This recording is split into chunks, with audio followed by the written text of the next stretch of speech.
Bonjour à tous. Oui, ça fonctionne. Le son fonctionne, il est au maximum. Je vérifie sur mon stream. Ok, donc c'est bon, ça fonctionne. Le son est bon. Alors, on coupe. Donc, je vais faire la première séance de stream en fait pour mes latinistes. Et en fait, donc là, que ça soit mes latinistes de quatrième ou troisième, bon, le niveau en grammaire est plus ou moins avancé, dira-t-on. Et en fait, je sais, c'est-à-dire que c'est pas la grammaire de toute façon est assez compliquée, assez complexe en français, donc j'en veux pas à mes élèves, hein, mais bon, en tout cas, c'est vrai que c'est pas, ce sont pas les meilleurs en grammaire. Et en fait, je pense que il y en a certains sont en fait avides de connaissances et ont soif d'apprendre. Et donc, on va essayer de faire un petit rappel grammatical pour ceci, pour cela. Alors, tac, je mets donc hop mon PDF, mon diaporama comme ça. Alors donc, on va démarrer par un petit rappel sur la nature et la fonction. Donc, comme vous le savez, nature et fonction, c'est barbant. Voilà, d'une part, hein, bien sûr, c'est barbant, mais en fait, c'est ce qui constitue l'essence même en fait de la grammaire française. Alors après, bien sûr, il y a d'autres notions en gramme. Il y a la syntaxe, etc. Bon, on va pas s'étendre, mais à dire globalement, allez, au collège, nous avons quoi? Oui, nature, fonction et proposition. On va dire pour faire simple, très très simple quoi, pour résumer. Voilà. Et donc nature, fonction et proposition. Donc les propositions en fait sont pas directement, enfin sont pas essentielles pour comprendre en fait le latin au tout début. Mais la nature, disons que en fait la nature des mots en latin correspond à celle des mots, c'est la même que celle des mots en français. Puisque vous le savez, enfin le français est une langue romane, donc ça descend du latin et, euh, et le grec et le latin en fait la nature grammaticale des mots va se transmettre avec le temps et quels que soient en fait les mélanges qui vont les mélanges qui vont intervenir et autres. C'est en fait la nature des mots ne va pas changer. Point. On va faire aussi simple que ça. Donc, euh, donc en fait la nature des mots, je vais rappeler la nature des mots, ça on est d'accord, la nature grammaticale correspond. On va faire simple, hein, puisque c'est pour latin. C'est ce que j'appelle la carte d'identité du mot. D'accord. Autrement appelé, on peut dire c'est l'essence. Alors on l'appelle aussi la classe grammaticale. Je vais mettre nature, virgule, classe grammaticale. C'est l'essence du mot. C'est. Je pense que je peux pas mieux faire quoi. Enfin, de toute façon, en soi, vous comprenez déjà. Alors à la limite, vous comprenez plus nature que classe. Donc en soi, je pense que c'est pas plus mal de garder nature plutôt que classe. Classe a l'idée de classement, etc., de tri, d'organisation, oui, mais nature en fait, ça parle vraiment. C'est la nature du mot, c'est vraiment ce qu'est le mot quoi, même, c'est son essence même. Ce que je pourrais appeler, ce qu'on appelle vulgairement, oui, euh, ou trivialement si vous voulez, la carte d'identité du mot. Voilà, donc sachez que voilà, la nature c'est la classe, c'est la nature grammaticale de mots, c'est sa carte d'identité. D'accord. Normalement, elle n'est, alors, elle peut changer, hein. C'est, on va dire comme je le dis à mes élèves généralement, c'est-à-dire qu'on est d'accord, comme comme comme par exemple le genre d'un être, etc. Enfin, ce que la nature d'un être aujourd'hui, enfin d'un être humain en tout cas peut évoluer, par exemple avec des opérations, un homme peut devenir une femme, etc. etc. Mais penser, on va dire, pas forcément à l'homme finalement, je devrais penser ça aussi avec mes élèves parce que j'y avais pas pensé. Penser, je sais pas, à un lion, un lion en fait restera un lion. On est d'accord? Bon, il n'y a pas moyen, il n'y a aucun moyen que le lion devienne panthère, jaguar, un autre qui se transforme en autre félin comme ça. Bon, on va pas parler de d'évolution entre nous, hein, bien sûr. Oui, avec l'évolution peut-être que ça changera, mais bon, pour le moment, un lion est un lion. Donc d'accord, donc ça ne change pas. Une lionne est une lionne, ça ne change pas. Un lionceau est un lionceau, ça ne change pas. Euh, donc, et quand vous êtes né à telle date, vous êtes né à telle date. Point. Ça changera pas. D'accord? Donc c'est ça, c'est la quarantaine. Alors, on peut changer, c'est pour ça que finalement je devrais plutôt passer par les animaux plus que par les êtres humains, parce que je disais moi aussi que bon, je parlais de ça, du sexe, enfin du genre, du sexe, d'un être humain. Donc c'est vrai que malheureusement aujourd'hui je peux pas vraiment le dire parce que ça peut changer. Ensuite, même les cartes d'identité en soi, c'est-à-dire que le nom, le prénom euh, peuvent changer. Donc c'est vrai que c'est pas évident, donc c'est pas le bon exemple, mais en tout cas, bon, bah pour euh, chez l'animal, enfin, pour le moment, les études montrent, enfin, en tout cas, chaque spécimen, chaque individu a sa place dans que ça soit que le que la que cette que sa société et que son environnement animal en fait lui attribue donc de manière arbitraire ou non, mais en tout cas chaque individu a sa place, on est d'accord. Et sa place généralement ne change pas trop quoi. Alors bon, vous me direz là comme j'ai marqué après par rapport au loup ou même chez les lions, de toute façon on peut se battre pour acquérir la place de dominant. Mais bon, voilà, c'est pas voilà, normalement on va pas s'étendre là-dessus. Voilà, je m'étends toujours à chaque fois, je digresse à chaque fois, mais bon. La nature ne change pas, d'accord? Un nom, on va dire, pour faire simple, on est d'accord, un nom reste un nom. Un adjectif, généralement, reste un adjectif. Un verbe, alors ça, j'essaie de réfléchir à... enfin, un verbe peut être employé comme un nom, un verbe peut devenir aussi un nom, si. Oui, donc en fait, oui, mais pensez qu'un verbe est un verbe, un nom est un nom, etc., etc. Donc la nature ne change pas, d'accord? Ou soit de manière très très rare. Par contre, la fonction grammaticale. D'accord? La fonction grammaticale, elle change. Parce que, en fait, la fonction constitue, on est d'accord, le rôle du mot dans son, on va dire, dans son environnement. On va reprendre simplement aussi le terme d'environnement. C'est-à-dire que ça soit, c'est-à-dire, on peut parler de proposition. Pour mes quatrièmes, c'est bon, je pense qu'ils connaissent le terme. Pour deux phrases et deux phrases. Pour mes plus petits, par exemple pour mes cinquièmes, ils ont déjà vu, je pense, la proposition, mais c'est vrai que c'est un peu dur. Donc que ce soit une proposition ou voilà, ou une phrase, etc. Donc c'est le rôle du mot dans son environnement. Donc celui-là, il peut changer, puisque ça, vous vous en doutez. Euh, alors qu'un lion reste un lion, bah, le rôle en fait finalement je devrais plutôt dire comme ça, c'est que là quand on parle de dominant c'est plutôt son rôle en soi, c'est pas vraiment son identité même. Donc oui c'est plus ça. Oui son rôle peut changer. Donc ça veut dire que un loup peut devenir le mâle alpha donc avec sa femelle ils peuvent devenir le couple alpha, le couple dominant. Le lion pareil ça peut changer. En fait nous en tant qu'être humain vous êtes à l'école primaire, vous êtes un élève, vous êtes un élève. On est d'accord? Ensuite, vous devenez collégien. Ensuite, vous devenez lycéen, donc votre rôle évolue. Ensuite, vous devenez étudiant, vous allez travailler, peu importe. Donc, vous devenez salarié. Après, avec tel métier, tel métier, etc. Avec telle responsabilité. Donc, votre rôle évolue. On est d'accord au cours de la vie.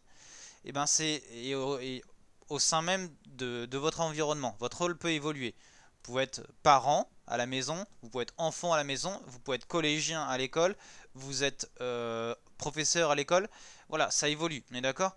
Euh, donc ça, voilà, la fonction grammaticale évolue énormément et change énormément. Donc c'est le rôle, on est d'accord, le rôle du mot évolue. Vous pouvez avoir un mot, par exemple si je prends chien, chien peut être sujet d'une phrase. Par exemple si je dis le chien aboie, il est sujet de la phrase, on va revoir pourquoi un petit peu. mais il peut être sujet de la phrase. Et si je dis par exemple j'ai vu un chien, hop, et ben le chien, étrangement, il devient COD. On expliquera aussi vite fait ensuite. D'accord. Donc, et pourtant, là, en fait, justement, le chien est resté un nom, hein. Le chien reste un nom commun. Sa nature, là, ici, sa nature n'a pas évolué. Donc c'est pour ça. Donc la nature évolue peu. La fonction, elle, comme c'est le rôle, on est d'accord, c'est le rôle du mot, bah, il peut évoluer, il peut changer.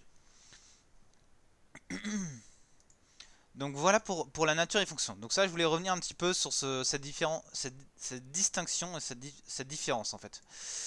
Donc, je vais augmenter un petit peu la taille, hop, de ça. C'est bien, il s'en souvient. Alors, comme j'ai mis, comme une bande s'organise autour d'un chef meneur, une meute autour d'un alpha dominant, en français, les mots s'agencent. Je vais voir si je peux mettre en gras quand même. Ouais, c'est bon. En français, je regarde si on le voit bien sur le stream. Ouais, parfait. En français, donc les mots s'agencent autour de noyaux, donc des mots-clés. D'accord. Donc comme en fait, comme en général dans la nature, hein.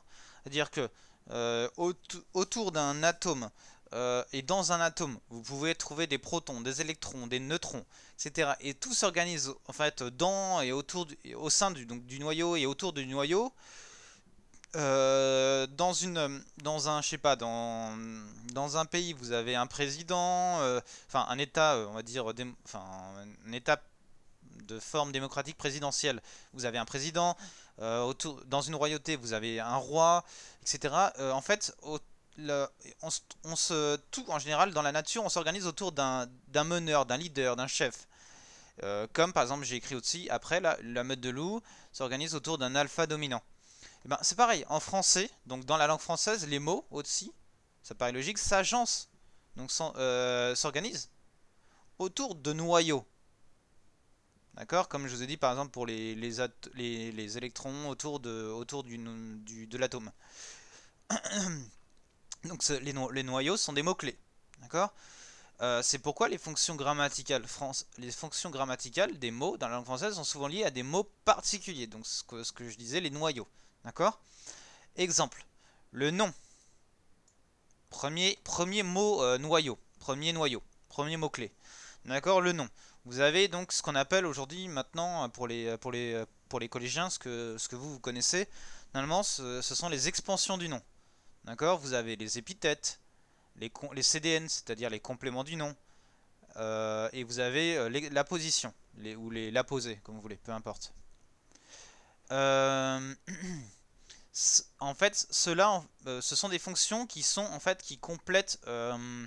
Ce sont des fonctions qui complètent des noms. Donc, par définition, en fait, elles ne sont pas utiles. D'accord. Elles sont supprimables. Enfin, les fonctions, donc ces mots, sont supprimables.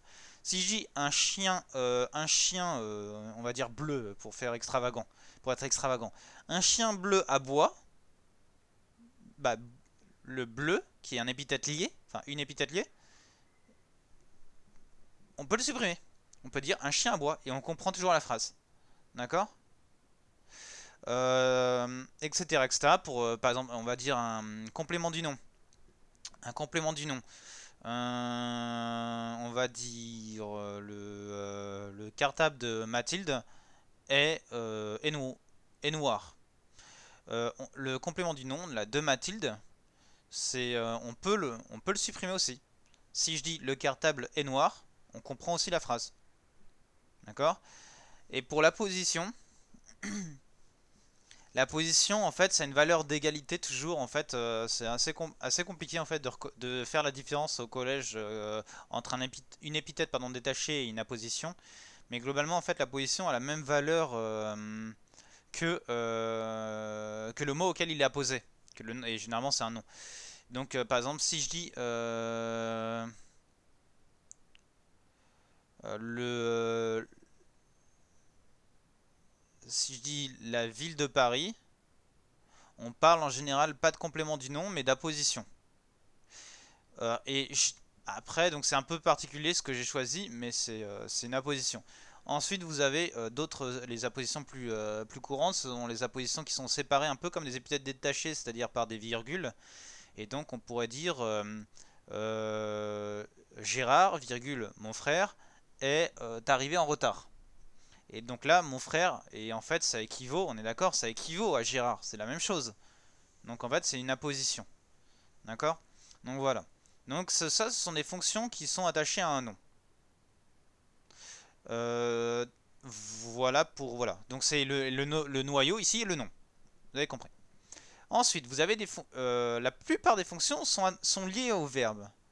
Pourquoi? Parce qu'en fait, en latin comme en français, en fait, tout s'organise autour du verbe, hein. Enfin, même dans, on va dire, depuis en fait presque la nuit des temps aussi. De toute manière, le but, même les premiers mots, en fait, exprimer des actions. Quoique, je réfléchis parce que de mémoire, je sais que, alors je sais plus dans les hiéroglyphes, mais j'ai un doute quand même. J'ai un doute. Mais c'est vrai que il y avait des idées qui étaient exprimées. Il y avait donc plutôt des êtres, des objets qui étaient exprimés. Il y avait des idées qui étaient exprimées, mais très vite en fait, oui très vite en fait les verbes apparaissent et en fait en soi deviennent les éléments importants du langage puisque ce sont les verbes qui vont exprimer en fait l'action ou l'état d'un propos, d'un énoncé, donc d'une phrase. Donc vous avez donc par exemple sujet, le sujet, bien évidemment, qui est lié à un verbe, et vous avez ensuite tous les compléments essentiels. Donc on les connaît, hein, en quatrième, troisième, on les connaît, les COD, complément d'objet direct, COI, complément d'objet indirect, COS, complément d'objet second. Quand en fait COS, vous savez que c'est quand vous avez un COD et ensuite un COI ou un COI et un deuxième COI, on parle de COS global, enfin simplement. Les CC, il y en a quelques-uns qu'on ne peut pas supprimer. Donc certains, alors en fait il y a quelques compléments séquentiels en fait qu'on ne peut pas supprimer. Des CC de lieu, des CC de durée, de mesure ou de poids ou des prix qu'on ne peut pas supprimer. Et par exemple quand on dit ces chaussures coûtent 100 euros, bah en fait on peut pas dire ces chaussures coûtent. Ça veut rien dire. Donc en fait, le prix ou par exemple le poids, la mesure et d'autres éléments, comme je vous ai dit, en fait, on ne peut pas être par moment ne sont pas supprimables. Donc comme ils ne sont pas supprimables, pardon, on parle de compléments essentiels et ils sont liés directement au verbe. Ensuite, vous avez donc le CA. Je crois que j'en ai parlé, je crois que je vous en ai parlé, mes quatrièmes et mes troisièmes, je sais plus. Je crois que j'en ai parlé au quatrième, mais bon. Donc le CA, c'est-à-dire le complément d'agent, qu'on retrouve en fait à la voix passive. Et ça, je sais plus où vous en êtes. Je sais pas si vous avez vraiment abordé ou si vous vous souvenez de la forme passive, mais je crois vous en avoir parlé parce que je vous avais dit simplement, pour dire de manière prosaïque, c'est euh, complément. Donc la forme passive, c'est, je vous ai donné l'exemple, c'est le chat mange la souris est à la forme active puisque ici le chat fait l'action, on est d'accord, il dévore la souris. Par contre, quand je dis la souris est mangée par le chat, en fait, la souris, qui est pourtant le sujet, d'accord? La souris est mangée, la souris est le sujet. Ça, on verra pourquoi tout à l'heure. Mais, donc la souris qui est le sujet, nous sommes d'accord là. La souris, en fait, ici, subit l'action. Puisque c'est pas elle qui dévore. En fait, elle est dévorée. Ok, elle subit l'action, en fait, de la dévoration. D'accord? On est d'accord, la dévoration, c'est toujours le chat qui accomplit cette dévoration. Et c'est la souris qui subit cette dévoration. Donc, elle subit l'action. Donc, on parle de forme de passivité et de forme passive. Voilà, je continue. Donc ça, c'est ici, bah, par exemple, dans la souris est mangée par le chat, on dira que le chat est le complément d'agent. Voilà. Et la souris est le sujet, comme je vous ai dit. L'ATTS, vous reconnaissez, c'est l'attribut du sujet. Et l'ATTCOD, l'attribut du COD. L'ATTS, donc l'attribut du sujet, bah, vous savez que ça suit, en fait, pareil, de manière simple, ça suit un verbe attributif. donc ce qu'on appelle un verbe d'état, être, paraître, etc. Et l'attribut du COD, ça suit aussi des verbes qu'on peut appeler aussi, qu'on n'appelle pas attributifs, mais en fait qu'on reconnaît sont des verbes de jugement en général. Par exemple, je trouve, j'estime, je juge, etc. Et alors, de temps en temps, on peut trouver, alors, on peut considérer que le verbe avoir peut en faire partie, etc. Mais voilà, donc l'attribut du COD, c'est un peu complexe. Je reviendrai pas là-dessus. On en a un peu en latin aussi, mais en fait, en latin, ce sera plus simple et on se posera pas de questions puisqu'on sait que ça se rapporte directement à tel nom. Donc, en fait, on se posera pas de questions globalement. C'est pour ça que je vous ai toujours dit que le latin en soi était plus simple. C'est que en fait les règles sont assez nombreuses, il faut les connaître, il faut les apprendre par cœur, comme les mathématiques, parce que c'est une langue assez logique le latin, mais au final c'est une langue plus facile, parce qu'une fois qu'on a tout appris, et ben en fait on se débrouille et on peut même se permettre énormément de liberté en latin. Et c'est pour ça que de temps en temps la traduction est dure, parce que finalement les auteurs, au fur et à mesure, vont s'accorder de plus en plus de liberté dans leur syntaxe. Donc voilà. Mais en réalité, c'est une langue qui est, on va dire, très organisée, très structurée, et je dirais comme l'allemand, comme ce que j'ai appris en allemand, moi. Et donc, en soi, c'est complexe au début, mais après, c'est censé être quand même assez, c'est plus facile par la suite.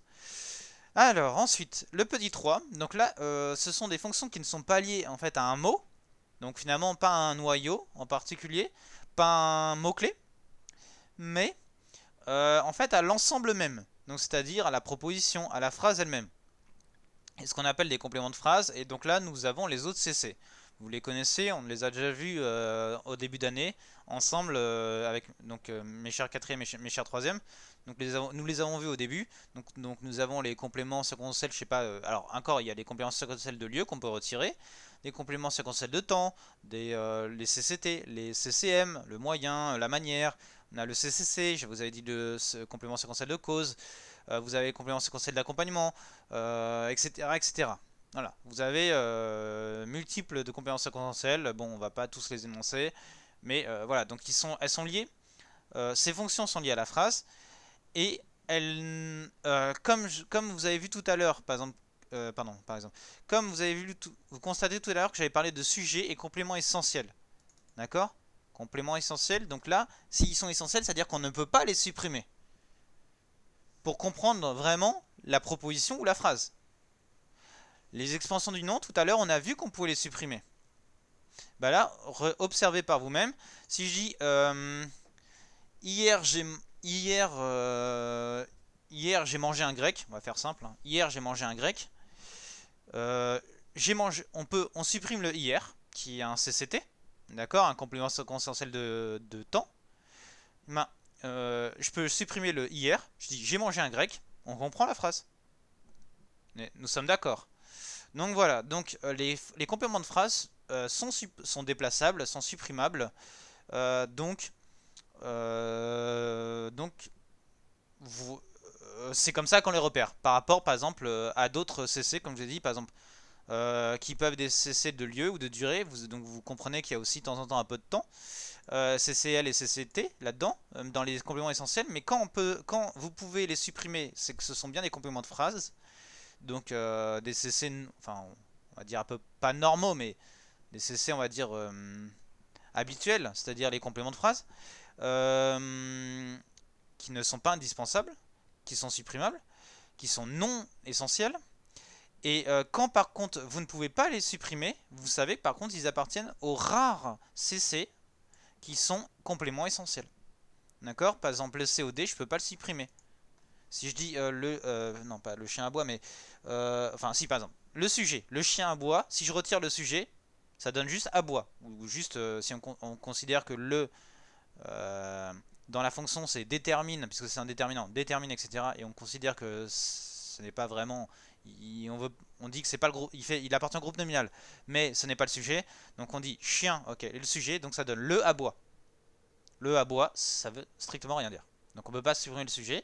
Et si je dis j'ai vu un chien, si je dis j'ai vu. Vous allez me dire, ça a peut-être un petit sens, mais c'est très léger. En soi, en fait, la phrase n'a plus de sens. J'ai vu, bah, on va forcément vous dire, bah, j'ai vu, ouais, t'as vu quoi? Bah, oui, sinon ça n'a pas de sens, donc on peut pas supprimer tout ce qui est complément essentiel. Voilà. Donc alors, ensuite, troisième diapo, elle est vite comme vous le constatez. Je voulais revenir très vite sur les quelques éléments importants, donc enfin, les fonctions importantes que l'on va aborder en latin. Alors, l'épithète, vous savez que c'est une fonction qui est liée, en fait, on la voit surtout en expansion du nom pour les adjectifs. Ça peut être aussi d'autres mots, hein, vous pouvez avoir, je crois, des noms, vous pouvez avoir enfin, différentes natures grammaticales, mais on va dire simplement, l'épithète, pour faire simple, on est d'accord, vous le rattachez, on va dire, c'est un adjectif, c'est souvent un adjectif que vous rattachez à un nom. La blanche colombe, voilà, donc blanche et épithète, est une épithète liée, donc une épithète liée à colombe. D'accord. Donc si on dit un adjectif, épithète lié à colombe. Voilà. Donc le complément du nom. Donc est-ce que je dois réexpliquer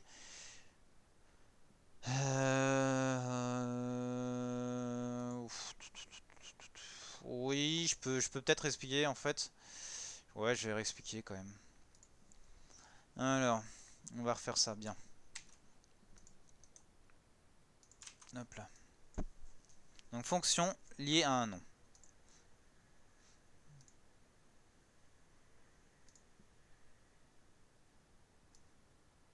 Hop là.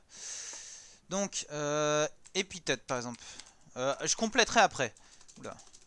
En fait, ce que je vais faire, c'est que juste pour le temps de la vidéo, comme j'ai envie qu'elle soit... Parce que là, je pense qu'en plus, j'ai tellement digressé au début qu'elle doit déjà... Ah non, 26, ça va. Mais je pense qu'elle est déjà un peu trop longue. Je vais essayer de raccourcir au mieux. Donc, exemple, on va dire un chat noir miaule. Donc, on est d'accord, épithète, vous avez noir. Hop, tac. Hop. Voilà, on va faire simple, hein. Franchement, je vais vraiment pas, voilà, je vais pas aller trop loin. Ok, tac, on va remettre même en, hop. Et celui-là, on va le remonter un tout petit peu. Voilà, tac. Hop là. Et donc ça, hop, hop, hop. 32, parfait. Donc épithète, c'est bon, un chat noir miaule. Ensuite, vous avez donc le complément du nom. Ça fait partie des expansions du nom. Pourquoi expansion du nom? Puisque ça complète, en fait, ça apporte une information supplémentaire, une qualification supplémentaire, une caractéristique supplémentaire au nom. À un nom, pardon, à un nom. Oui, par exemple, dans les épithètes, on pourrait mettre aussi des PSR, des propositions subordonnées relatives. Je pense que les quatrièmes, vous connaissez, et les troisièmes, vous connaissez aussi. Mais je ne m'attarderai pas là-dessus parce que ça va prendre trop de temps. Ok, donc alors, je disais, donc les compléments du nom. Alors c'est majuscule, D, minuscule et N. Donc, entre parenthèses, complément du nom. Donc complément du nom. D'accord, tac. Exemple. Vous avez donc complément du nom.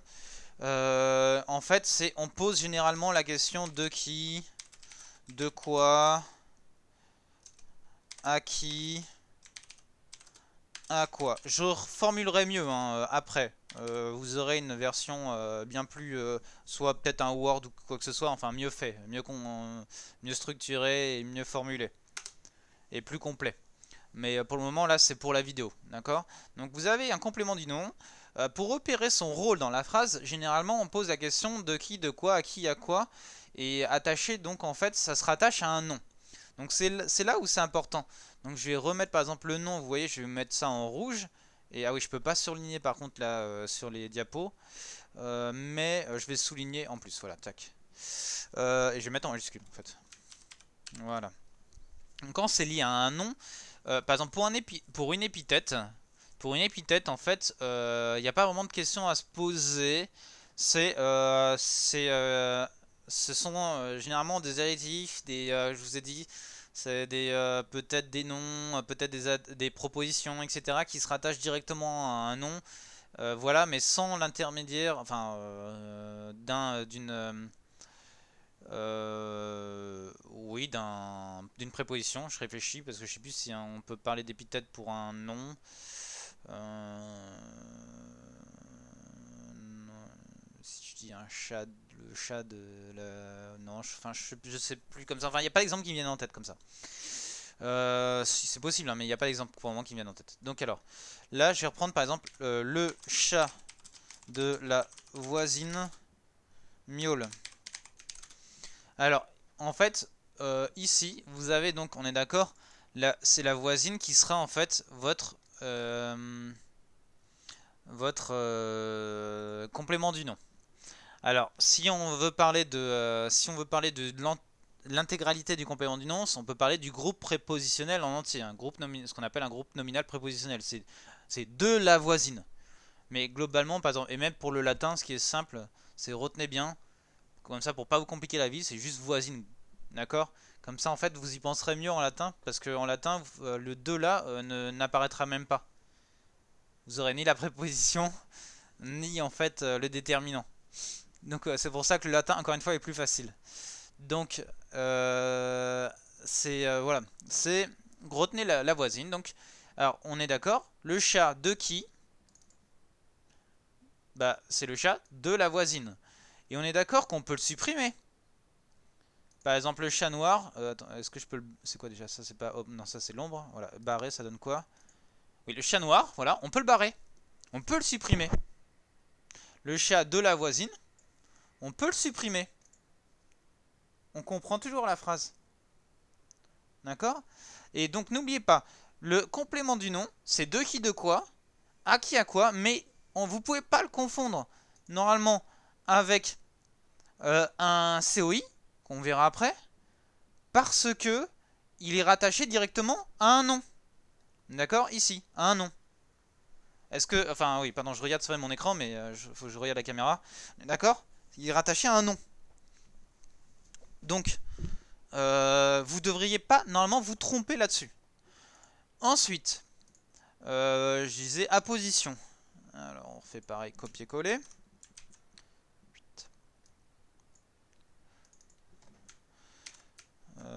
Ah mince.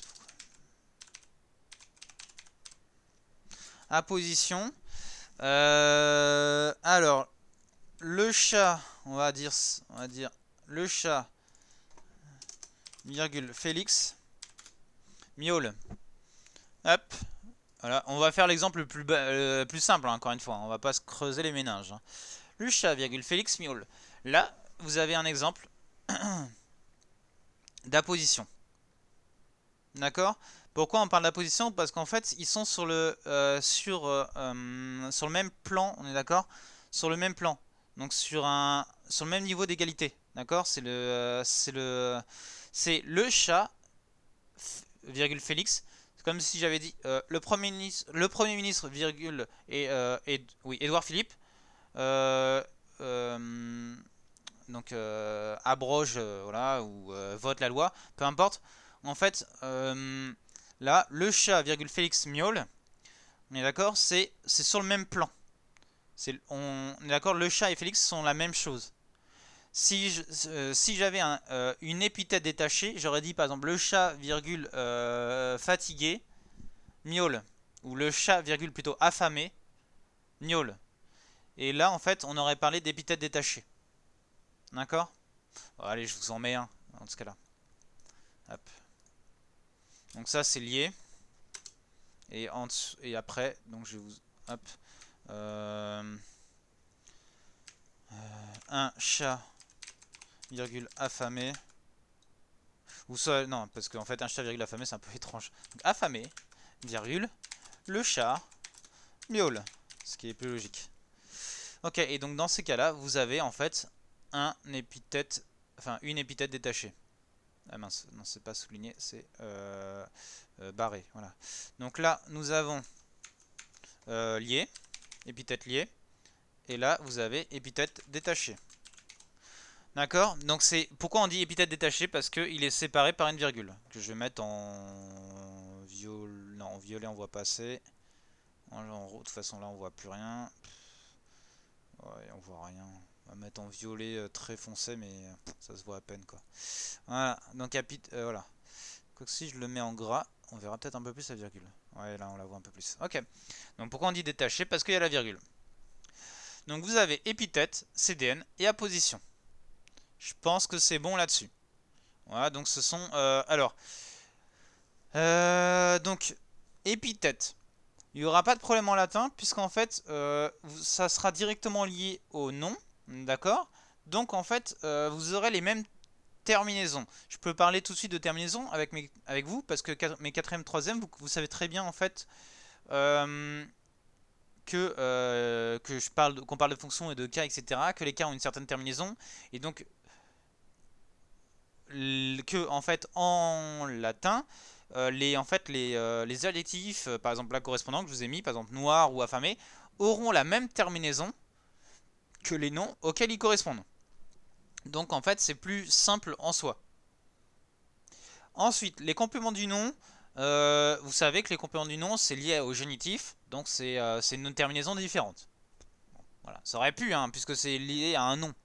On aurait pu, à la limite, si le latin aussi était très logique, on aurait pu garder les compléments du nom et ça aurait pu être de la même, comme c'est lié à un nom, ça aurait pu avoir la même terminaison que le nom. Mais non, enfin, ça n'a pas été la, la grammaire en a décidé autrement. La grammaire grecque, puis la grammaire latine, ouais, on a décidé autrement. La position par contre, bah, ce sera pareil, ce sera la même terminaison. Donc, vous voyez, donc que ça soit épithète ou apposition, on aura la même terminaison. Donc par exemple, Félix aura, c'est-à-dire que le nom de famille, ou le nom, enfin le nom ou le prénom, peu importe, aura la même terminaison que chat. Euh, Noir, l'adjectif aura la même terminaison que chat. Affamé aura la même terminaison que chat. D'accord? Donc là, je vais pas prendre le temps de faire les petites flèches comme ça, mais sachez que vous aurez donc un compte rendu, enfin un diaporama avec les petites flèches comme ça pour qu'on voit mieux. D'accord? Enfin, je vais vous la mettre là pour le moment. Le chat, etc. Ce sera la même terminaison. D'accord? Ensuite, donc alors ça, je mettrai après. On va mettre ça là. Ça, ça c'est l'exercice. Et ben ça, on va redécaler encore à la fin. De toute façon, je ne pourrai pas. 7, on va mettre en 8. Ok, alors c'est parti pour le petit 2.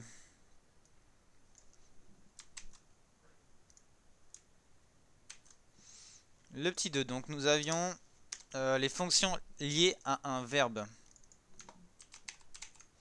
Donc nous appelons, donc c'est-à-dire deux points, c'est-à-dire sujet et les compléments essentiels. Allez, je vais résumer en CE. Tac, 8. Voilà. Sujet et complément essentiel. Donc en premier, bon bien le sujet. Le sujet en fait c'est le rôle principal, on va dire. Enfin, je sais pas si c'est le rôle principal, sachant qu'en fait le verbe constitue le rôle principal parce qu'il est à la fois nature et fonction en soi. Mais c'est, on va dire, c'est un rôle très très important, prédominant, on est d'accord, ça vous le savez, dans la proposition et dans la phrase. Le sujet, si on conserve donc si on conserve par exemple, on va garder les mêmes, voilà, les mêmes phrases. Tac, hop, on va retirer ça. Un chat miaule, vous savez que c'est le chat qui est le sujet. On est d'accord? Donc on va mettre en rouge et en gras. Voilà, c'est le chat qui est le sujet. Ici, d'accord? Donc là, nous n'avons pas noir. Donc là, c'est ici, c'est chat. D'accord? Si on veut étendre et qu'on veut parler du groupe nominal, on peut dire un chat est le sujet. Mais vous le savez, en latin, je vous ai dit, il n'y a pas de déterminant. Donc en fait, considérez que c'est chat qui est le plus important. Voilà. C'est tant mieux. Enfin, si, pardon, je veux dire, il n'y a pas de déterminant, en fait, il n'y a pas d'article, si vous voulez. Il n'y a pas d'article. Il y a des déterminants en latin, mais voilà, il n'y a pas d'article. Les articles définis, articles indéfinis, comme un, le, enfin, ne s'indiquent pas. Alors, donc un chamiol, voilà, sujet. Bon, donc comment les reconnaître? Vous pouvez encadrer, d'accord, par c'est qui, c'est un chat qui miaule, d'accord. On va mettre plutôt, on va même préciser, c'est un qui miaule, d'accord. Vous pouvez encadrer, vous pouvez poser la question qui est-ce qui miaule. Mais on est d'accord, attention avec la question simplement qui. La question qui, après on va se la poser pour l'exemple suivant, pour le COD. D'accord. Donc attention. Il faut que je regarde combien dure la vidéo là pour moi. 40 minutes, ah ça devient long quoi, ça devient un peu long. Ok, bon je vais continuer. Je pense que si j'accélère, je pourrais peut-être faire toutes les fonctions. Alors donc, c'est qui. D'accord. Donc voilà. Voilà comment on peut repérer. Donc je dis éviter le qui, la question qui, parce qu'on le verra, on va le voir maintenant avec le COD. Ok, donc en fait, non, tout ça je vais enlever. Hop. Tac. Avec le COD. Donc le COD. Donc ça fait partie, c'est le premier complément essentiel. Là, donc je vous ai dit par exemple, j'ai vu un chat, j'ai aperçu un chat. Ici, en fait, le sujet est J, apostrophe, vous savez, le verbe est aperçu, et votre COD, c'est chat. D'accord, encore une fois. Et là, vous devez poser la question qui. Qui, point d'interrogation, ou quoi, point d'interrogation. Mais le qui et le quoi doivent suivre le verbe. Suivre le verbe. Vos questions doivent suivre le verbe. D'accord. Ces questions-là, ces interrogations, ces questions doivent suivre le verbe.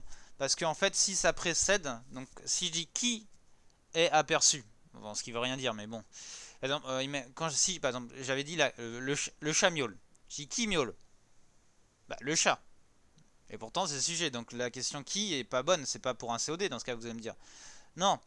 Par contre, si vous posez la question après, donc si ça ne précède pas le verbe en disant qui miaule, mais si ça suit le verbe, en disant j'ai aperçu qui ou j'ai aperçu quoi, donc ça suit le verbe, d'accord, ça succède. Dans ce cas-là, c'est bien un COD. Ensuite, le COI. COI, c'est la même chose. Ça veut dire qu'en fait, globalement, alors c'est lié au verbe. Parce que en fait, qu'est-ce qui est important, c'est j'ai vu, aperçu, quoi? Un verbe. Donc c'est directement, on est d'accord, ça n'a pas de lien avec le sujet. Ça n'a pas de lien. Le chat, il a aucun lien avec je, avec moi. Il n'y a aucun lien. On est d'accord? C'est une fonction liée à un verbe. C'est le chat. Enfin, pardon, le chat, il est lié au fait d'être vu, d'être aperçu. D'accord? À cette action-là d'observation et de perception. C'est tout, donc c'est pour ça. Et donc, dans le même sens, le COI est toujours lié aussi à un verbe. Mais en fait, la seule différence, c'est qu'on dit qu'il est COI, c'est-à-dire qu'il est indirect. Ah oui, j'ai oublié, il faut que je mette, c'est vrai. COD, c'est complément d'objet direct. D'accord. Donc j'ai aperçu un chat, voilà. Donc le COI, c'est un complément d'objet indirect. Complément d'objet indirect. D'accord. Donc on va trouver un exemple.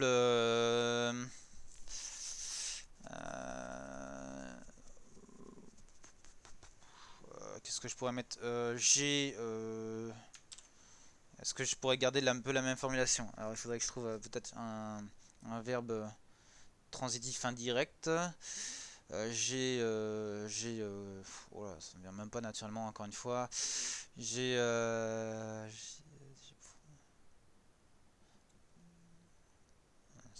Alors j'ai des COS en tête. J'ai j'ai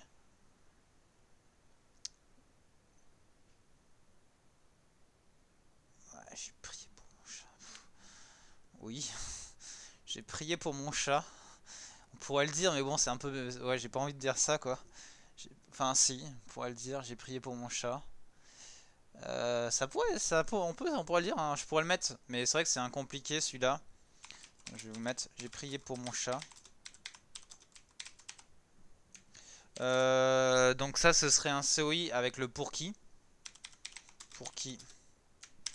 Pourquoi. Attention, hein, pourquoi en deux mots. Pour qui ou pourquoi en deux mots. Ensuite, tiens, bah allez, j'ai parlé, je voulais pas le mettre, mais j'ai parlé à mon chat. J'ai parlé à mon chat. Donc là, vous avez le à qui, à quoi. Mince, pardon, à qui, à quoi. Et j'ai parlé de mon chat.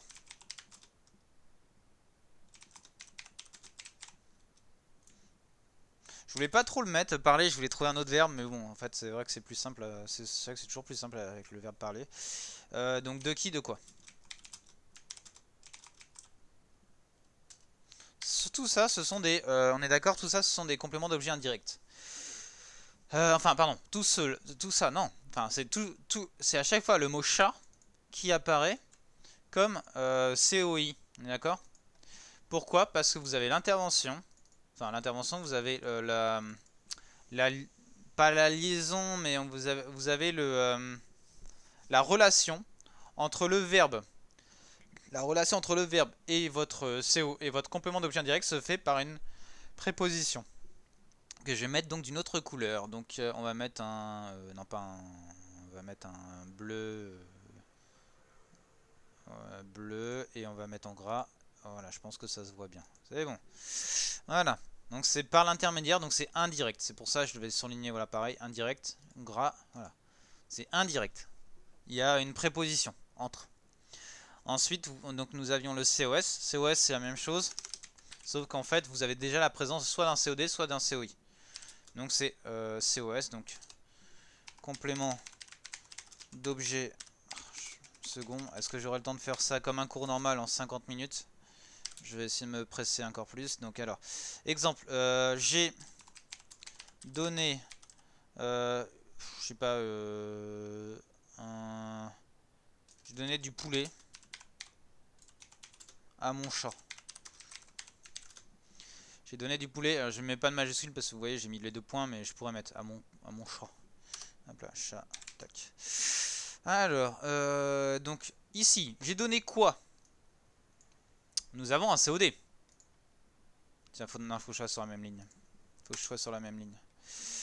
Tac, hop là. Voilà un peu, voilà. J'ai donné quoi? Hop. Du poulet, donc c'est un COD. Et à qui? À mon chat.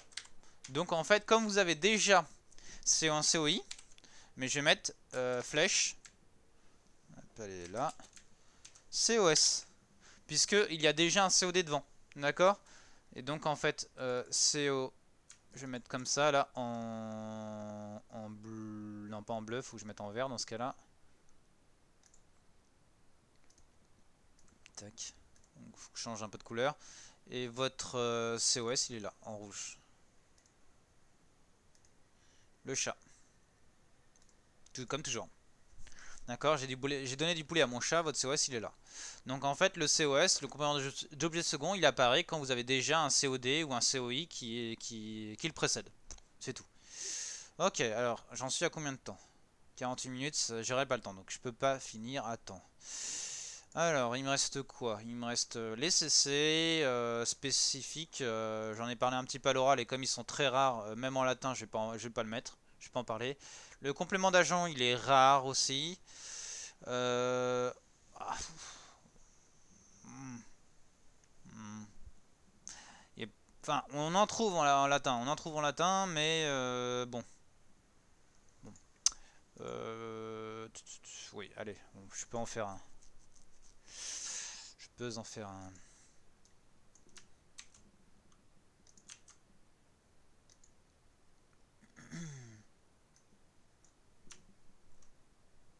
Je vais juste copier ça. Non, juste ça. Seulement celui-là. Ok. j'en étais au CA, on est d'accord. Pardon. Alors, complément d'agent. Au moins, en fait, je vais le mettre au moins pour écrire complément d'agent. Comme ça, que vous sachiez. Et donc, je vais pas développer. Mais, donc je vais remettre la souris est mangée par le chat. Voilà. Donc, nous avons donc bien le chat qui est complément d'agent comme je vous en ai parlé tout à l'heure. Hop là. Ça, c'est sujet passif. D'accord, ça vous comprenez. Et donc là c'est en réalité c'est le complément. Donc celui-là c'est le CA. Voilà, c'est le CA, le chat. J'aurais dû faire un. Non, c'est trop. Voilà, CA. C'est votre complément d'agent, il est présent là. Par le chat. D'accord. Et voilà. On va s'arrêter à là. Donc on va mettre forme passive.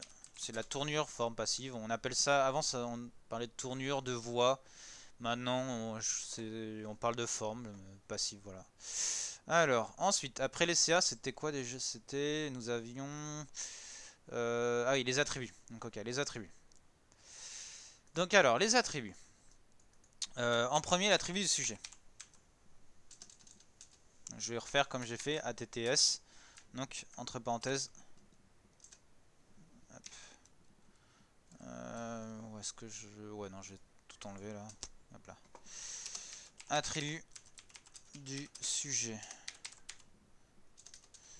Donc ça, il y en a énormément en latin.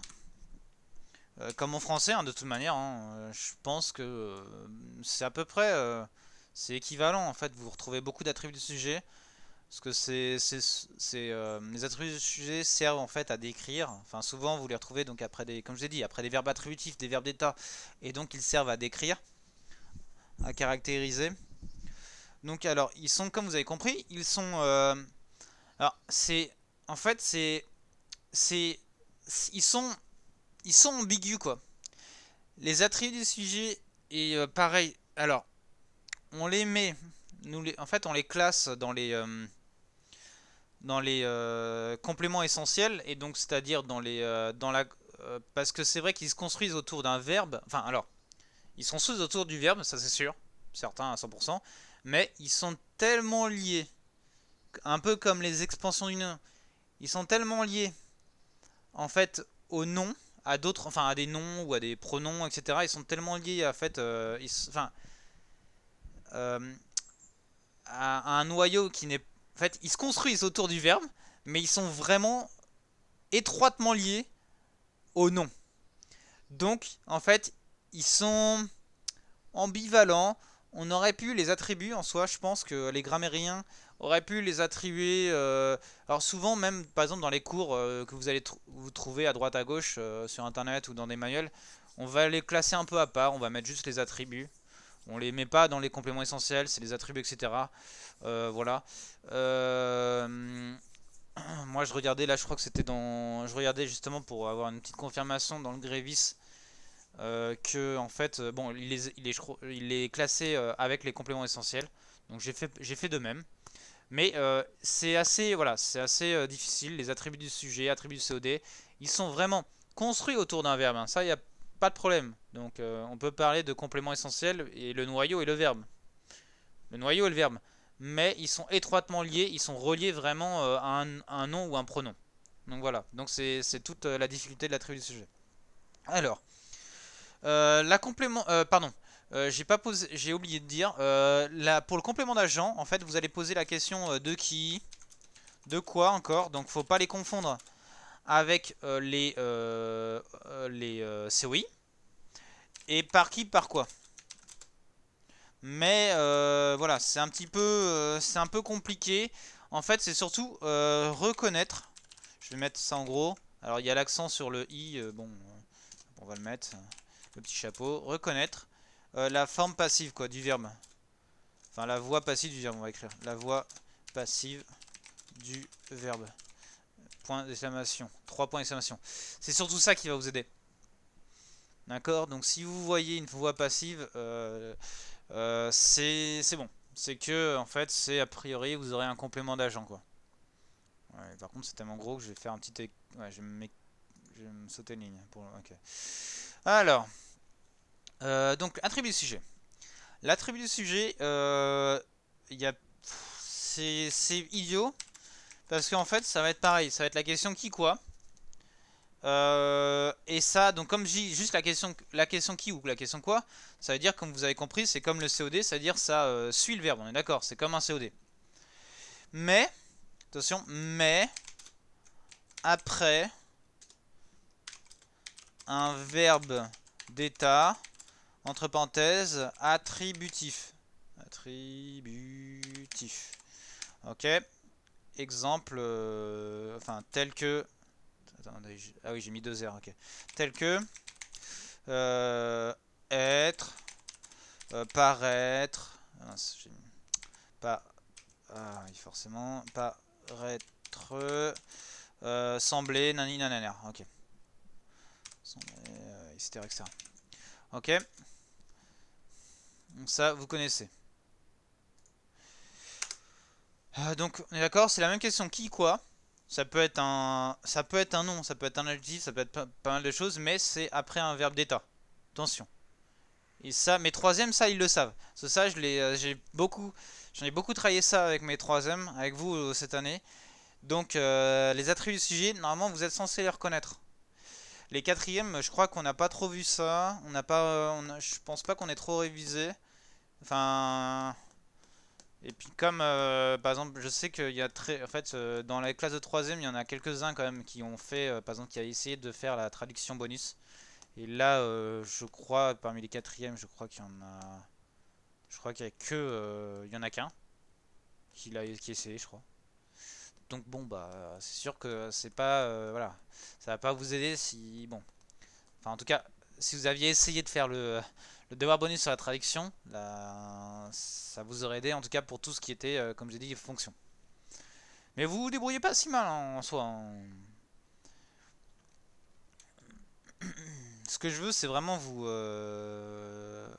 donner toutes les clés vraiment en main pour que vous soyez complètement autonome dans la réflexion en fait grammaticale et donc la construction des phrases latines.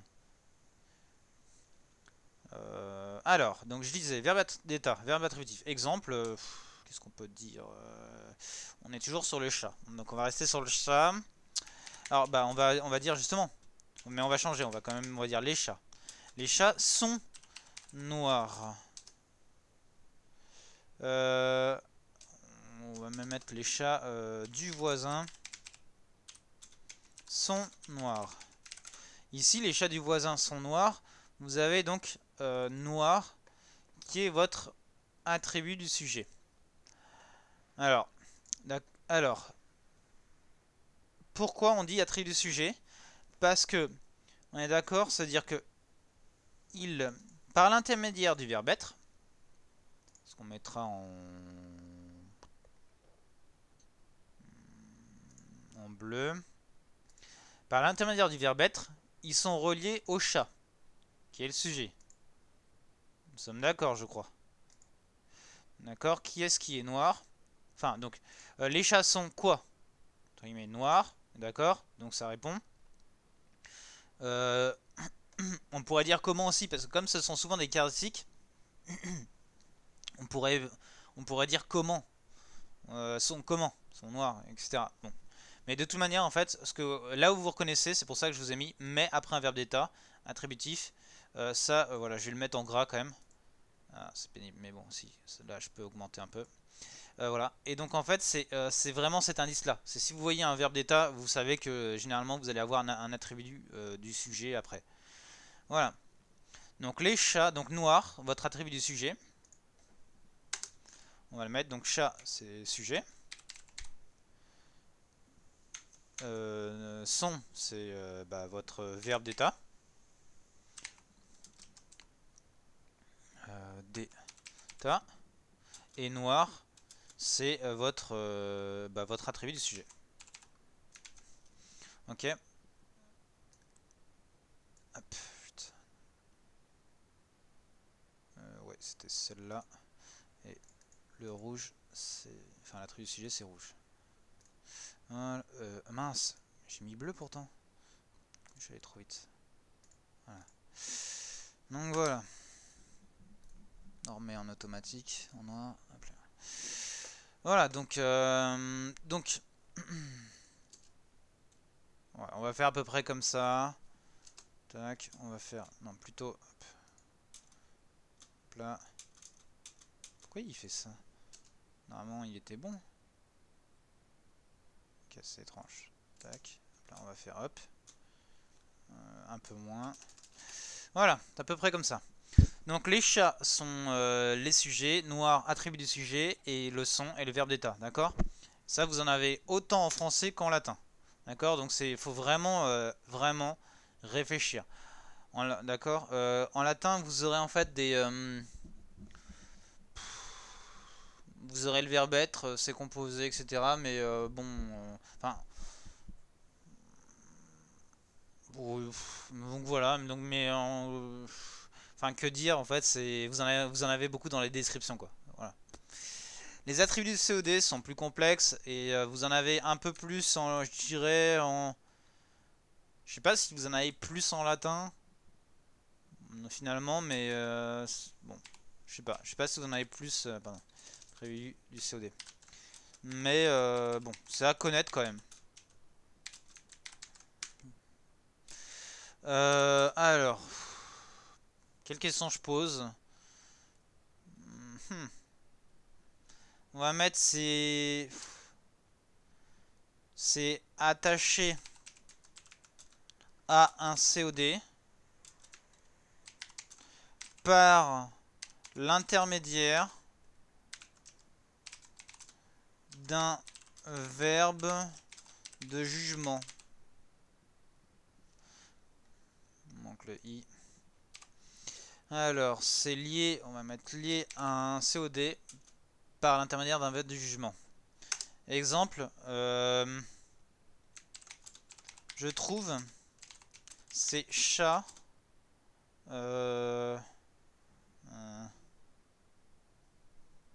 agaçants, enfin, je trouve ces chats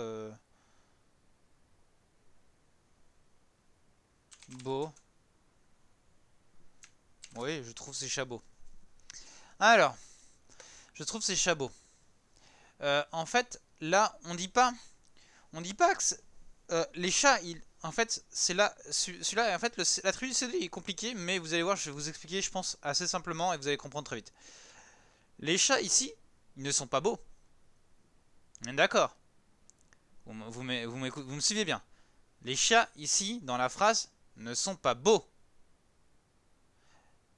C'est moi, donc c'est le je, qui trouve ces chats beaux. D'accord? Donc ça veut dire que vous avez une sorte d'épithète. Voilà. Donc là, on va le mettre là. Une sorte d'épithète. Donc beau. Mais qui n'est pas un vrai épithète parce il passe par l'intermédiaire du verbe trouver, du verbe du jugement. D'accord? On pourrait dire je juge. Je juge ces chats beaux. Par exemple. D'accord? Donc il passe par l'intermédiaire du verbe. On va mettre le verbe en bleu, comme tout à l'heure. Alors j'aurais dû mettre... Ouais, il faudrait par exemple que je trouve même un autre bleu. Où on va mettre une autre couleur. Je vais mettre un orange un peu plus foncé. Voilà, c'est pas assez foncé. On va mettre un violet dans ce cas-là. Voilà, hop. Et en gras, il est déjà. Ok. Je trouve ces chats beaux. Donc on est d'accord, c'est beau. Les chats ne sont pas beaux. En fait, c'est pas dit qu'ils sont beaux. Ils sont peut-être beaux. Hein. A priori, ils sont beaux. Si quelqu'un, le jeu, que ce soit moi, que ce soit vous, etc., vous les trouvez beaux. Si vous les trouvez beaux, il y a de grandes chances qu'ils soient beaux. Mais ils ne sont pas beaux, d'accord, dans l'absolu. C'est, ils sont beaux parce que je les trouve beaux, d'accord. Donc c'est beau, trouve, chat. En fait, ça fait beau, trouve, chat. D'accord? Ça passe par le verbe. D'accord? Donc c'est pour ça qu'on dit que c'est pas un... Il fait pas partie du COD lui-même. C'est pas... Si, en fait, si c'était... il faisait partie du COD lui-même, il serait épithète. En fait, là, il passe par le verbe. Donc c'est pour ça qu'on dit attribut du COD. Donc vous voyez, donc celui-là, il est compliqué, mais au final, il est pas si compliqué. Donc là, donc nous avions le verbe de jugement. Hop, hop. Et après, nous avions donc notre attribut du COD. Allez, dépêche-toi. Ah, pénible ça. Hop là. Donc en violet. Et l'attribut du COD en rouge.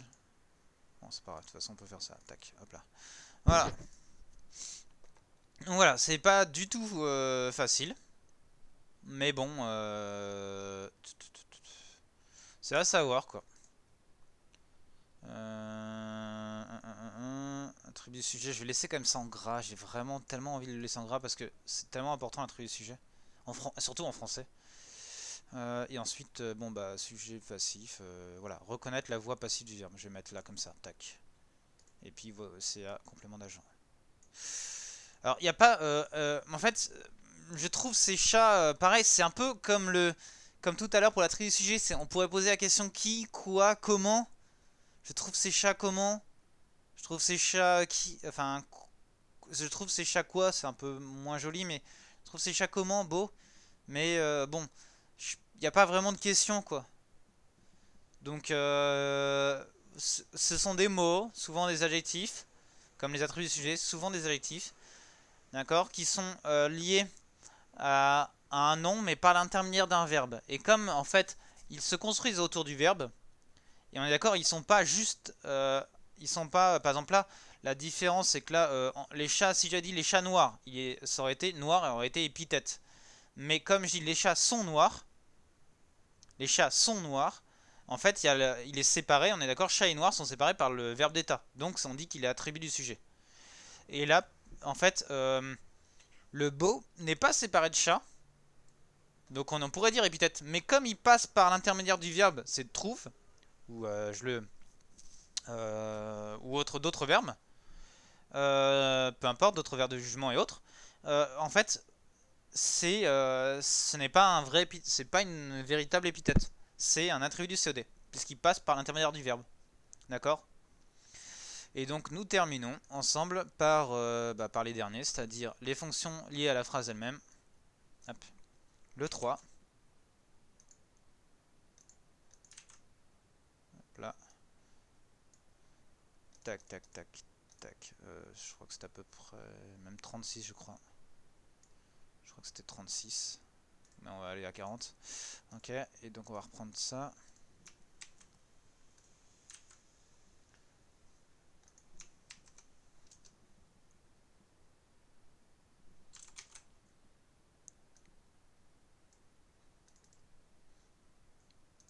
Automatique. En noir. Ok, on va aller sans gras. Que dire de ça? Alors là... tiens, j'ai pas remis qu'ils étaient supprimables ou pas. Par exemple... où est-ce que je peux le mettre? Où est-ce que je peux le mettre? Je vais le mettre là. Allez, dépêche-toi. Donc on est d'accord, les fonctions liées à un verbe, ce qu'on appelle le sujet ou le complément essentiel, celles-là, elles ne sont non déplaçables. Je crois que, non, je crois qu'elles sont pas déplaçables de mémoire. Je pense pas qu'on puisse en déplacer une.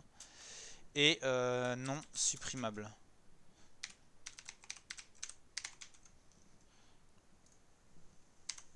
Voilà. Alors, ok, il me propose pas la CDI, c'est pas grave. Je vérifie en fait. Est-ce qu'on peut les déplacer? Non, là-dessus non. Par le chat.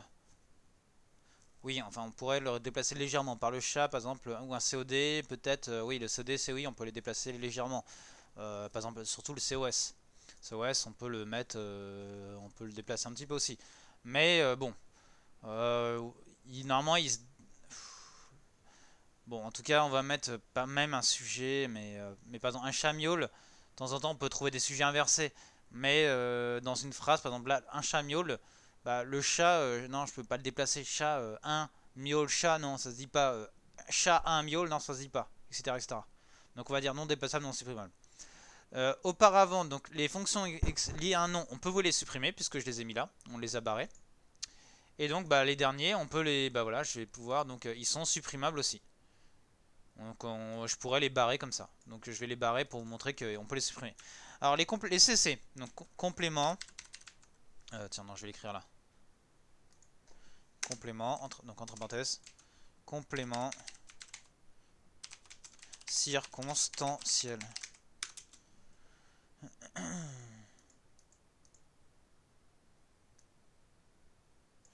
D'accord, donc complément circonstanciel. Les compléments circonstanciels, vous en avez, je vous ai dit, alors on va pas, on va refaire ce qu'on a vu en cours, hein, on est d'accord, mes chers 4e, mes chers 3e. On va pas je vais pas m'embêter davantage. Alors temps, lieu, on avait dit manière, moyen. Allez, on va faire les 5 que je vous ai donné quoi. Manière, moyen, accompagnement, c'est vrai que c'est pas mal ça. Et j'ai dit quoi? J'ai dit cause. Alors, le temps. Bien sûr, la question c'est quand. Le lieu, c'est où? Pardon, où. Ensuite, la manière, c'est comment. Comment ou de quelle manière. De quelle façon, on va dire. On va faire de quelle façon. Ce sera plus facile pour vous. Le moyen, c'est avec quoi, mais on va dire avec quel objet. Avec quel objet, c'est mieux. Ce sera plus simple. Après, ça peut être le moyen, par exemple, quand on parle de moyen de transport, etc. Considérer que c'est un objet, point. Accompagnement, bah là, c'est plutôt avec qui. Je réfléchis si on peut dire un avec quoi. Oui, je pense que oui, on peut mettre avec quoi quand il s'agit d'animaux, oui. Avec quoi, on peut dire. Et ensuite le cause, donc c'est pourquoi. Pourquoi, pour quelle raison, nanani nanana. Voilà. Vous avez le but. Le problème, c'est que vous avez d'autres récompenses circonstancielles, mais qui sont pas vraiment liées. Quoique bon, si, en fait, je pourrais le mettre là. Je pourrais le mettre. Il y a le but aussi qui est très important en français. Donc c'est pour quoi en 2 mots. D'accord. C'est pour quoi faire.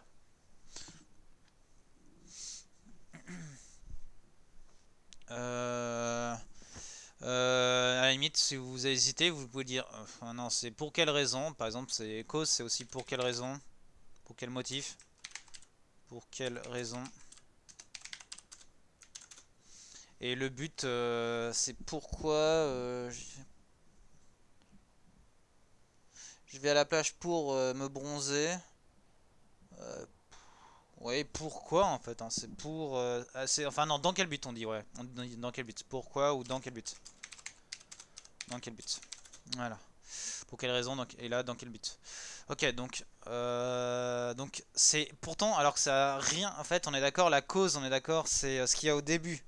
Alors, et le but, c'est enfin, le but, c'est d'une certaine manière, c'est un peu enfin, c'est un peu comme la conséquence, quoi. Aouh.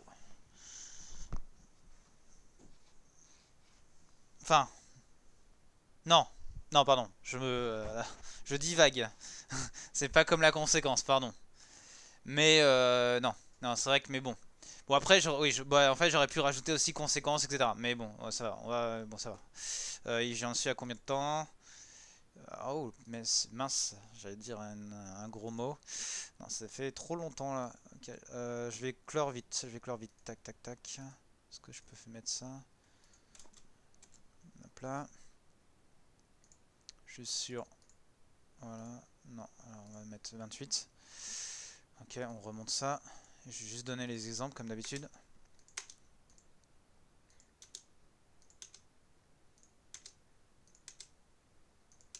Et donc, comme c'est pas assez, ça veut dire qu'il faut que je réduise ça. 24. Ok, ça doit être bon comme ça. Alors, temps. Temps.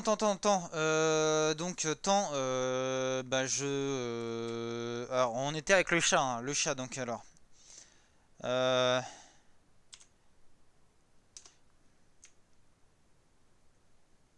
j'ai adopté un chat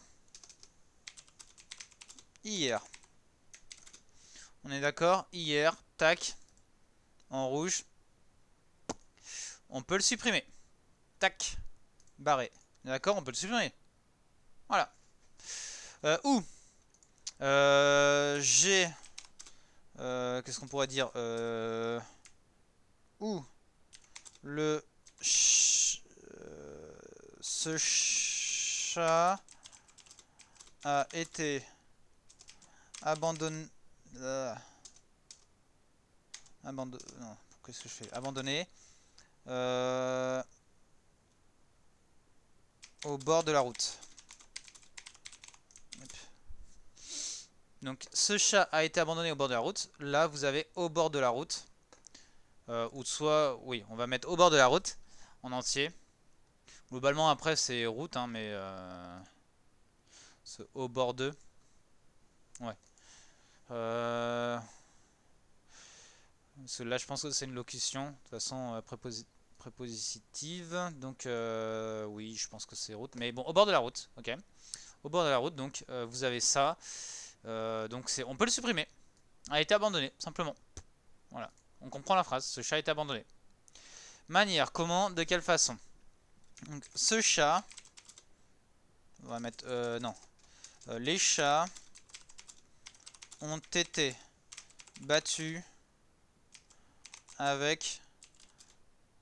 Non, ont été battus, ont été non, traités justement, je sais pas, injustement, ont été traités injustement. Et ensuite, les chats avec un S. Ensuite, les chats ont été battus avec, je sais pas, je pense pas, on va pas dire un martinet. Avec quoi on pourrait taper un chat? Avec un bâton? Avec un, je sais pas, je sais pas, avec un bâton, oui. On va mettre avec un bâton. Je sais pas, on va mettre avec un bâton. Ou une baguette. Avec une baguette, c'est plus. Voilà. Avec une baguette, voilà. Une baguette. Ah, ils ont été battus avec une baguette. Voilà. Euh, on va mettre quand même ces chats. Ces chats ont été battus avec une baguette. Donc avec quel objet? Donc très bien. Donc la baguette. Voilà. Vous l'avez. Ensuite, ont été traités injustement. Donc comment? Injustement. Avec une baguette, c'est avec quoi? Moyen. Accompagnement, donc je suis parti en vacances avec mon chat. Donc accompagnement. Ensuite cause. Oula, alors par contre pour trouver cause avec le chat. Si, mon voisin fut réveillé.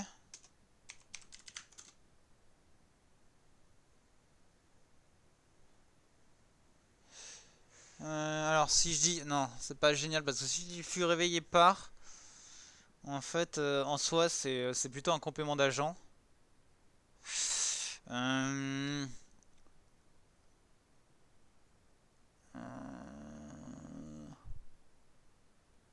non. Euh, euh,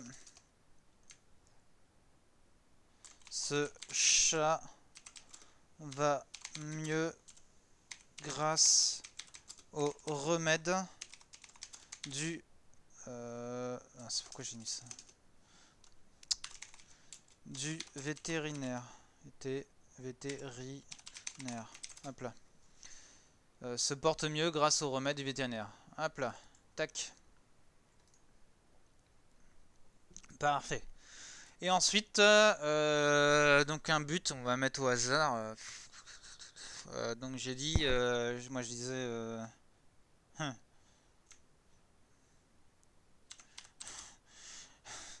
mon chat, miaule pour appeler, allez on va mettre ça, pour appeler son maître, hein. Qu'est-ce que tu veux dire?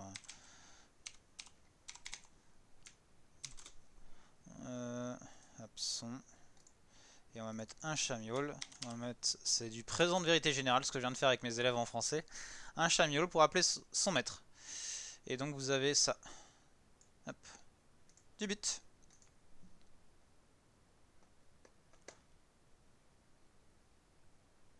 Quoique, attendez, je réfléchis. Si, parce qu'il il miaule, donc il y a le but. Ouais.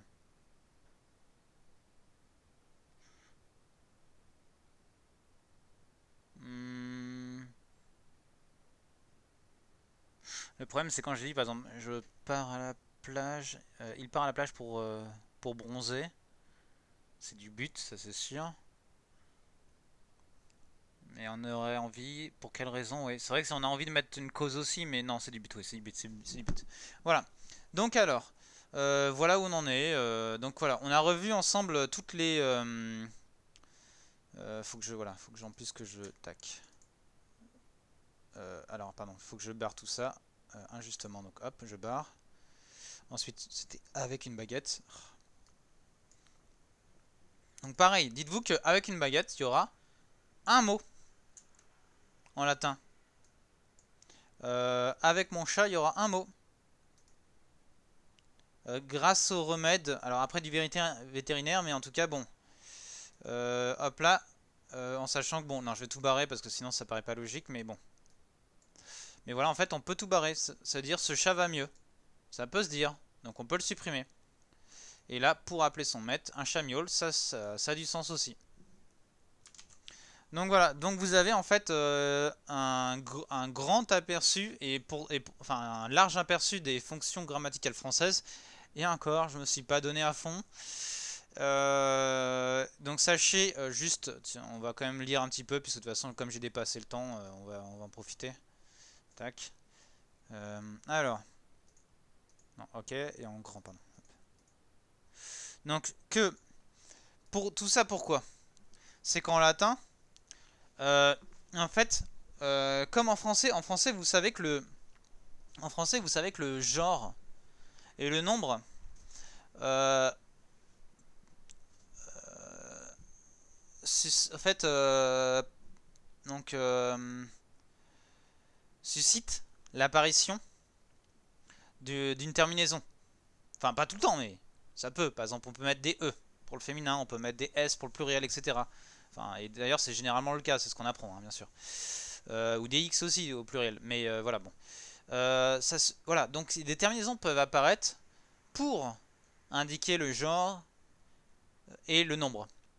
Il se trouve qu'en latin, les terminaisons, les terminaisons existent aussi, et donc vont apparaître pour le genre et le nombre, mais aussi pour, en fait pour ce qu'on appelle bah, pour les fonctions. D'où en fait tout ce gros récapitulatif, ce gros bilan des fonctions françaises, et ce qui vous aidera bien sûr en français. Ce que j'ai fait là, ça vous aidera, enfin j'espère que ça vous aidera toute votre vie, parce que j'ai essayé de, ce qu'on dit, de vulgariser, j'ai essayé de simplifier au maximum, euh, sachant que c'est pas facile de simplifier toujours, hein. Je pense que c'est un art, la vulgarisation, malgré ce côté, justement, quand on parle de vulgarisation, de prosaïsme, etc., en fait, malgré tout, je pense que les gens ne se rendent pas compte à quel point c'est dur de simplifier enfin, des années de recherche, d'expérience, de grammaire, etc., enfin, des milliers d'années, quoi, en soi. Donc, c'est pas si facile. Donc en latin, vous avez non seulement le genre, le nombre, qui vont faire apparaître des terminaisons, mais aussi en fait le rôle du mot. Donc les fonctions qui vont faire apparaître des terminaisons. Et en fait, tout va se mélanger. Enfin, fonction, genre, nombre, tout va en fait va se mélanger et va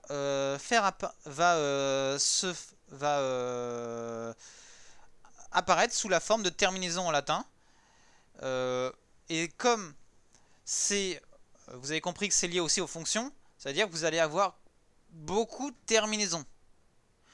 Mais on souffle un peu, que ça soit en grec ou en latin, finalement, il n'y en a pas tant que ça.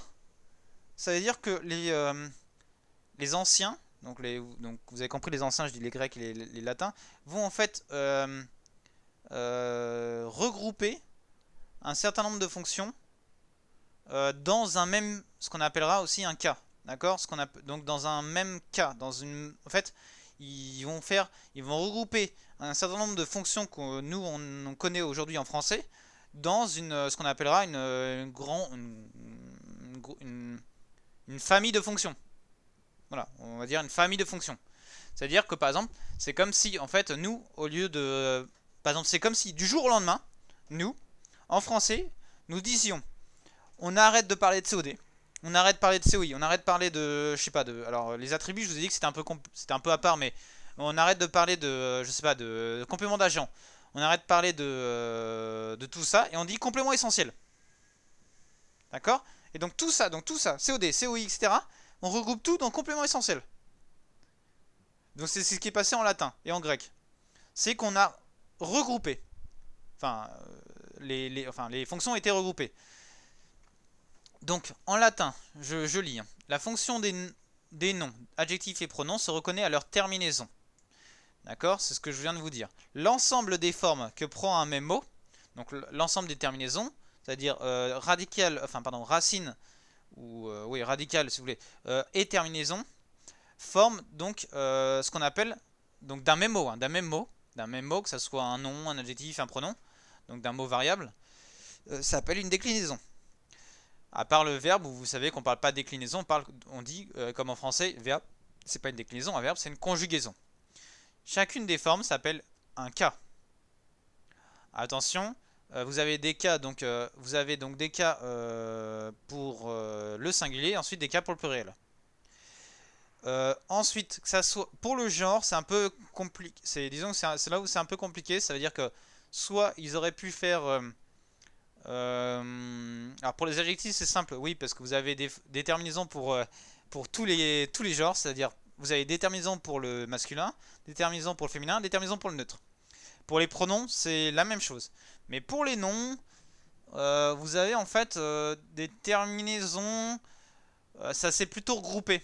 Donc vous avez des terminaisons généralement pour un peu tout, c'est-à-dire pour les masculins féminins, ou pour les masculins féminins neutres, ou pour les féminins seulement, enfin voilà, enfin je sais pas. En fait, voilà, c'est un peu ça. Pour les neutres seulement. Voilà, voilà. Mais bon, ça normalement, je pense que je pense que je complexifie un peu trop, mais ça, c'est des choses qu'on a vues ensemble. Donc, vous vous souvenez ce qu'on a dit. Donc, euh, les terminaisons existent en français. C'est pas seulement pour les verbes, puisque vous avez une marque, ce qu'on n'appelle pas vraiment terminaison, mais en marque du pluriel, marque du féminin en français. Vous les avez aussi en latin. Mais en fait, ces marques se sont aussi ces marques se sont regroupées, se sont rattachées à une autre marque en latin et en grec qui s'appelle la marque de la fonction. D'accord? La marque de la fonction grammaticale. Et donc ce regroupement en fait a donné donné naissance en fait à ce qu'on appelle la terminaison. Et en fait, l'ensemble des terminaisons d'un même mot s'appelle une déclinaison. Et chacune de ces formes, puisque comme vous avez compris, les formes donc forcément changent, puisque le genre change, le nombre change, les fonctions changent. Ça, vous avez compris. Tout ça, ça change. Donc chacune de ces formes s'appelle un cas. Voilà. Autrement dit, le cas est la forme prise par le mot latin selon sa fonction dans la phrase. On est d'accord. Donc, j'avais fait K latin égale fonction française. Pour faire simple. D'accord? Pour faire simple, hein. On distingue 6 K latins. Donc c'est pour ça, c'est pour vous dire, par exemple, par rapport au nombre de fonctions qu'on a vu là à l'instant. Et j'ai pas tout mis, hein. Il y en a encore un d'autre, hein. J'ai pas tout mis. Enfin, surtout pour les compléments sequentiels, vous avez vu. Donc, j'ai pas tout mis. Donc, on distingue 6 K en latin seulement. Plus un qui n'est pas vraiment un K, en plus qui a été rapidement abandonné. C'est-à-dire à partir de l'âge classique, à peu près vers César, il disparaît. Donc il a fait à peu près il a vécu la moitié de sa vie, quoi, on va dire, avec les Romains. Euh, donc ce qu'on appelle le locatif, et qui est un CCL, juste un CCL particulier. C'est juste un complément sequentiel de lieu, mais qui n'est pas, là, c'est pas un CCL essentiel. C'est vraiment un complément sequentiel de phrase, hein. C'est un complément de phrase, quoi. Donc c'est un CCL juste un peu particulier. Et voilà. Donc on distingue 6 cas. Vous voyez, donc c'est-à-dire qu'au lieu d'avoir je sais pas combien de fonctions comme en français, tout a été regroupé en 6 cas. C'est comme si nous avions 6 familles de fonctions en latin. Donc en soi, le latin, encore une fois, je vous dis, ça simplifie, c'est plus simple. Et donc la déclinaison est l'ensemble des 6 cas au singulier et au pluriel. D'accord, c'est ce que je vous ai dit tout à l'heure. Voilà. Donc là on termine. J'ai pas eu le temps. Pour aujourd'hui, donc jeudi 30 avril, j'avais demandé à mes élèves de 4e, je ne l'ai pas envoyé au 3e, mais bon, je leur donnerai ça pour ce week-end, ce grand week-end du 1er mai. En fait, je vais leur demander de réviser justement ce que sur Gratum Studium et sur, je sais plus c'était quoi, je crois que c'était un AOE Magister ou je sais plus quel autre site, de réviser justement les fonctions françaises. J'espère que vous y avez pensé et je vais vous mettre en lien cette vidéo pour que vous puissiez réviser donc attentivement les fonctions grammaticales françaises et que vous soyez au point ensuite après pour vous débrouiller au mieux en français. D'accord? Au mieux en français. Par exemple, tout ça, parce que peut-être que vous n'aurez pas le temps, même en plus, vous savez que maintenant, en fait, nous en ce moment, le 30 avril, donc nous sommes encore en confinement en France. Euh, dû à une crise sanitaire. Bon, si jamais vous me regardez plus tard, je le précise. Euh, donc en fait, tout le monde, tout le monde doit rester chez soi. Nous sommes tous confinés à notre domicile, les élèves aussi. Et donc ça va pas être forcément facile et les professeurs de français ou les professeurs de latin n'auront pas forcément du temps à vous consacrer sur tous ces détails qui ne sont pas tant des détails puisque sont vraiment pour moi les fondations, sont les bases saines, les bases grammaticales saines pour vraiment se débrouiller après en français et en latin. D'accord? Donc là, je vous ai sur la page comme ça que je vais agrandir. J'avais pris en fait une leçon donc l'extrême est, le bout du monde. Leçon j'avais pris donc d'un quatrième manière sur en fait donc le le sentiment des Romains par rapport en fait à l'extrême-orient et à l'Orient quoi. Et donc leur impression, leur connaissance, etc. de l'Orient. Mais enfin de l'Extrême-Orient, puisque parce que l'Orient en soi, que ce soit le Proche-Orient aujourd'hui et le Moyen-Orient, c'était des régions qu'ils connaissaient puisqu'ils les ont conquises. Enfin en partie pour le Moyen-Orient.